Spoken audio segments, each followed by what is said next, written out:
Bonjour, bienvenue pour ce nouvel unboxing de la figurine numéro 49 de la collection Marvel Eagle Moss issue des films avec le personnage de Crossbone de Captain America Civil War. C'était, si je me rappelle bien, un ancien agent du Shield qui s'est fait exploser dans Captain America Soldat Gardien de l'hiver et qui est revenu un peu brûlé d'ailleurs et qui a enfilé une combinaison de combat. Et je trouvais ce bonhomme très intéressant, bien fait, bien réalisé et puissant. Il avait du style. Je trouve que ce qui est dommage, c'est qu'il est mort trop tôt, quoi. Oui. Après, comme d'habitude, vous avez un petit fascicule qui va vous expliquer qui est l'acteur. Alors, si je me rappelle bien, cet acteur-là, il jouait dans Prison Break. J'avais bien aimé, c'était un avocat, si je me rappelle bien. Ou un avocat corrompu qui travaillait pour les Russes, pour le Russe ou je sais pas quoi. Donc j'aime bien l'acteur en lui-même. À côté de ça, le personnage est très intéressant. Donc ils vont vous expliquer dans ce fascicule comment il est arrivé dans les comics, quelle était son histoire personnelle, à quelle date ils ont fait ça, comme d'habitude, et quelle liberté ils ont pris par rapport au film. À côté de ça, ils vont vous dire aussi à la fin quelle sera la prochaine figurine, qui sera un elfe noir. Bon, ça je verrai, hein, ça dépendra de mon humeur, si j'ai envie de la prendre ou pas. Nous allons voir ce que donne la figurine.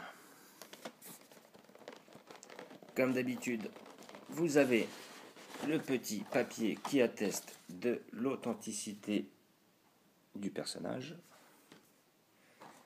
On enlève le scotch.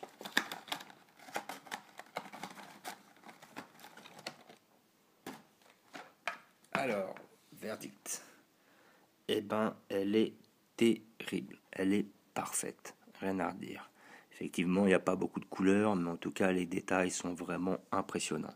Plus les deux trucs qu'il a au point là, qui lui permettaient d'affronter le Captain America et de lui mettre des grosses rouges, une grosse rouste, au début, toujours. Euh, Franchement, il est hyper bien fait, quoi. Les détails, tout ça, la peinture est nickel, il n'y a pas de coulure, il n'y a rien. La modélisation du personnage est vraiment détaillée, vraiment intéressante. Ah là, vraiment, là, ils sont pas foutus de la gueule du monde, là. Tout est bien centré, les yeux sont bien faits, le visage est bien fait, le masque aussi, la tenue, tout est nickel. Ah, franchement, c'est une figurine que je recommande, elle est superbe, elle est parfaite. Tout ça pour un prix toujours assez modique, un prix de 16 €, qui est quand même assez intéressant, assez bon marché. Et étant donné que c'est des figurines qui ne sont pas réellement grandes, hein, on est à peu près sur du 13 cm en général. 13, 14, même pas, ouais, on va dire ouais, 13, 14.